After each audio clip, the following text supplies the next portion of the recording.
Warahmatullahi wabarakatuh. Kami dari kelompok 2 akan mempresentasikan tentang penerapan nuklir dalam elektromedis. Selamat menyaksikan.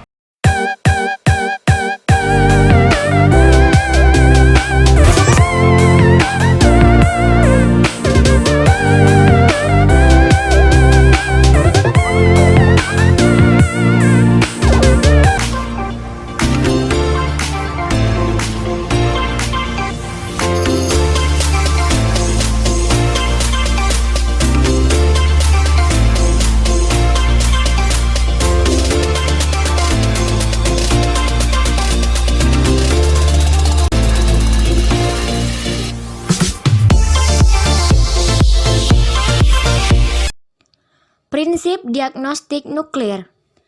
Kata nuklir berarti bagian yang berhubungan dengan nukleus atom. Dalam fisika nuklir, sebuah reaksi nuklir adalah sebuah proses di mana dua partikel nuklir saling bertubrukan untuk memproduksi hasil yang berbeda dari produk awal. Pada prinsipnya, sebuah reaksi dapat melibatkan lebih dari dua partikel yang bertubrukan, tetapi kejadian ini sangat jarang. Bila partikel-partikel tersebut bertabrakan dan berpisah tanpa berubah, proses ini disebut tabrakan dan bukan lagi sebuah reaksi. Dikenal dengan dua reaksi nuklir yaitu 1. Reaksi fusi nuklir merupakan reaksi peluburan dua atau lebih inti atom menjadi atom baru dan menghasilkan energi. Reaksi ini juga menghasilkan radiasi sinar alfa, beta, dan gamma yang sangat berbahaya bagi manusia. Kedua, reaksi fisi nuklir terjadi karena tumbukan atau penembakan inti sasaran dengan suatu proyektil. Bagaimana cara pemindahan PET-CT di dalam tubuh? Dengan menggunakan teknik pencintaan medis, kita dapat memperoleh informasi visual tentang organ tubuh bagian dalam tanpa membuat sayatan bedah. Salah satu tekniknya adalah PET tomografi emisi positron. Dengan teknik ini, tidak hanya fitur anatomi jaringan dapat dianalisa, tetapi juga fungsi PET-nya dapat memberikan informasi 3 dimensi tentang aliran darah dan proses metabolisme seluler yang terjadi di suatu jaringan tertentu. Bagaimana pemindahan PET bekerja? Sebelum melakukan pemindahan PET-CT, sejumlah kecil pelajar radioisotop yang bahan radioaktif diberikan ke dalam tubuh pasien. Sinar gamma yang diperlukan selama peluruan radioaktif. Pelajar radioaktif dideteksi oleh detektor yang disembunyikan. Detektor dapat mendeteksi sinar gamma yang datang dari segala arah CT dan pemindaian PET dilakukan dengan pada saat sama. Dengan cara ini tidak perlu mengubah posisi pasien. Fluorodeoksiglucose (FDG), sebuah fluor isotop 18 yang melekat pada molekul glukosa, sering digunakan untuk pemindahan PET FDG terakumulasi di dalam jaringan, di mana simulasi glukosa lebih intensif. Dengan kata lain, di mana proses metabolisme yang lebih signifikan berlangsung fluor 18 seperti PET lainnya, seperti oksigen 15, nitrogen 13, dan karbon dioksida karbon 11 memiliki paruh waktu yang sangat singkat 2-10 menit. Kerugian dari paruh waktu yang pendek adalah bahwa setelah pemberian isotop, pemindahan PET hanya dapat dilakukan dalam waktu yang singkat. Setelah pemberian isotop secara intravena, pemindaian hewan peliharaan dimulai 50 hingga 60 menit. Ini adalah waktu yang diperlukan bagi isotop untuk mencapai setiap organ melalui sistem peredaran darah. Setelah itu, isotop hanya akan ada di jaringan tersebut. Proses metabolisme yang signifikan berlangsung isotop. Penggayaan dapat diamati di otak, jantung, kantung kemih, dan ginjal jika ada jaringan tumor di tubuh hewan. Dapat mendeteksinya karena proliferasi sel tumor, karena proses ini membutuhkan banyak energi dan itu menyeret peningkatan kadar glukosa, serta meluruh isotop fluor memancarkan positron. Positron berinteraksi dengan elektron di dekat isotop, menghasilkan sinar gamma yang dapat dideteksi oleh sistem hewan peliharaan. Gambar yang diambil oleh hewan peliharaan dan perangkat CT diproyeksikan satu sama lain dalam bagian anatomi yang tegak lurus terhadap sumbu longitudinal tubuh. Dengan menyatukan bagian-bagian ini, dimungkinkan untuk merekonstruksi seluruh tubuh berkat gambar yang tepat dari tumor. Dapat ditentukan keuntungan dan kerugian pemindaian hewan peliharaan memberikan informasi tentang struktur dan fungsi jaringan, yang membantu mendeteksi kanker atau area penyebaran yang belum diidentifikasi oleh studi pencitraan lain, seperti CT atau MRI, karena memberikan informasi tentang aktivitas seluler yang membantu dalam deteksi dini risiko dan komplikasi penyakit. Jumlah radionuklida yang digunakan untuk prosedur ini cukup kecil, sehingga tidak diperlukan tindakan pencegahan terhadap paparan radioaktif. Injeksi radionuklida dapat menyebabkan ketidaknyamanan penglihatan. Reaksi alergi terhadap radionuklida jarang terjadi, tetapi mungkin terjadi. PET scan adalah tes diagnostik yang berguna memberikan informasi tentang struktur dan informasi organ. Reaktor nuklir. Reaktor nuklir adalah alat atau tungku di mana reaksi berantai fusi dikendalikan, dan energi yang dilepaskan digunakan untuk menghasilkan listrik.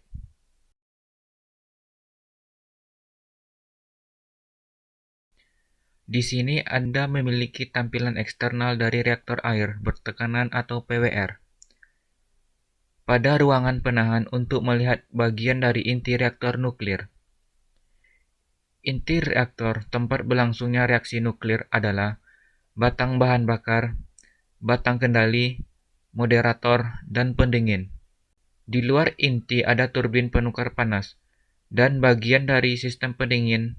Klik pada label untuk mengetahui fungsinya. Batang bahan bakar. Ini adalah bagian batang bahan bakar diatur dalam inti reaktor. Di dalam setiap batang bahan bakar ada ratusan pelet bahan bakar uranium yang diperkaya dan ditumbuk ujung ke ujung. Neutron digunakan untuk memicu reaksi. Sumber neutron yang sesuai ditempatkan di sekitar bahan bakar batang sumber neutron. Tidak ditampilkan di sini. Batang kendali. Batang kendali di dalam ini terdapat batang kendali untuk menangkap neutron. Contoh bahan tersebut adalah kadmium. Batang kendali ini dihubungkan dengan mesin yang dapat menaikkan atau menurunkannya ke dalam inti. Pendingin. Pendingin digunakan untuk menyerap panas dari inti reaktor. Sebagian besar pembangkit listrik tenaga nuklir menggunakan air dipisahkan. Di banyak reaktor, pendingin dan moderator adalah satu dan sama. Moderator. Moderator digunakan untuk memperlambat kecepatan neutron yang tinggi. Jika neutron bergerak terlalu cepat, itu akan melewati uranium-235 nukleus. Itu harus diperlambat untuk ditangkap oleh inti dan untuk menginduksi reaksi fusi. Moderator yang paling umum digunakan adalah air. Pelindung. Perisai pelindung reaktor diberi perisai beton pelindung tebal sehingga tidak ada kebocoran radiasi.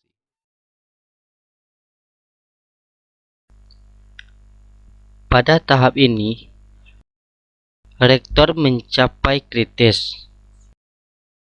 Perbandingan dipanaskan oleh energi yang dilepaskan selama reaksi fusi nuklir mengambil dalam inti.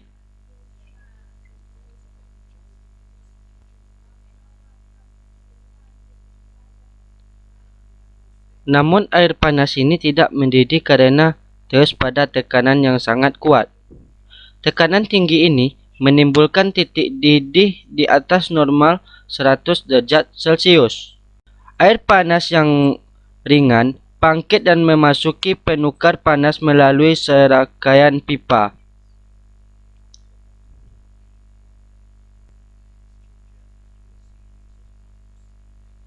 Air yang merupakan moderator yang didingin adalah radioaktif dan oleh karena itu tidak dapat meningkatkan ruang penahanan.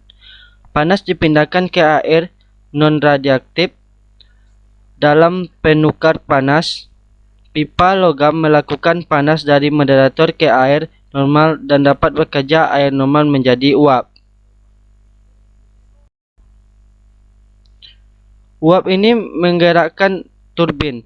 Turbin pada gilirannya menggerakkan kumpalan dari generator untuk menghasilkan listrik. Apa yang terjadi pada pendinginan dan air pendinginan yang sekarang? Pada suhu yang lebih rendah, kemungkinan dipompa kembali ke teras reaktor untuk uap yang juga pada tekanan yang lebih rendah, didinginkan dalam kondensor dan disirkulasikan kembali ke penukar panas. Banyak pembangkit listrik tenaga nuklir menggunakan menera uap untuk mendinginkan air ini. Dengan uap ini umumnya dibangun yang orang asosiasikan dengan pembangkit listrik tenaga nuklir. Di reaktor yang tidak memiliki menara, air ini dimurnikan dan dipompa ke dalam air terdekat dan air dingin dipompa untuk menggantikan. Jenis reaktor lainnya adalah reaktor air berat HWR dan reaktor air mendidih PWR. Video ini akan memberikan pengantar yang sangat singkat untuk kedokteran nuklir dengan baik.